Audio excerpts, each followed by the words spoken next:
On va vous faire évidemment réagir à ce sondage. D'abord cet enseignement. Une majorité de Français sont derrière une mobilisation. Oui, ben tant mieux. Je dirais tant mieux parce que moi je rentre pas dans les considérations politiques, mais on discute de quoi? On discute d'un projet de loi essentiel puisqu'il touche au travail, non seulement au code du travail en tant que tel, qui n'est pas intangible, tout le monde le sait, mais la manière dont on négocie dans notre pays. Est-ce qu'il faut donner une priorité à l'entreprise ou pas? Est-ce qu'on doit avoir plus de salariés couverts par des conventions collectives ou pas? Ça se règle pas comme ça en une semaine ou en 15 jours. Hein, il y a un problème de philosophie générale sur la loi en tant que telle. Et ensuite, on redécouvre cette décentralisation de la négociation d'une certaine manière sur toute une série de dossiers. Dès que vous prenez un article, il y a un piège quasiment dans chaque article. Donc, il y a deux positions syndicales, vous l'avez dit.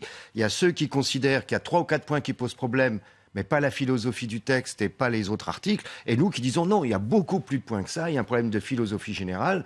Et moi, ce que j'ai suggéré au gouvernement, on n'en est pas là pour le moment, hein, je ne sais pas si on y arrivera d'ailleurs, c'est de dire vous suspendez votre texte. Ça veut dire, hop, on arrête. Et on discute, mais on ne met pas de date butoir, etc. Pour le moment, il est 15 jours de report. On ne peut pas rediscuter du fond. Donc à partir de là, le seul slogan qui est possible aujourd'hui, c'est de retirer le texte. Et mettre la pression. Donc vous confirmez ces deux mouvements. D'abord le 9 puis le 31 mars. Oui, le 9 mars, au départ, c'est à l'origine, ce sont les organisations d'étudiants et de lycéens. Bon, on sera également présent. Et le 31 mars, à l'appel de 4 syndicats de salariés, 3 organisations étudiantes et lycéennes, là, il y aura un appel à la grève, il y a des manifestations sur tout le territoire.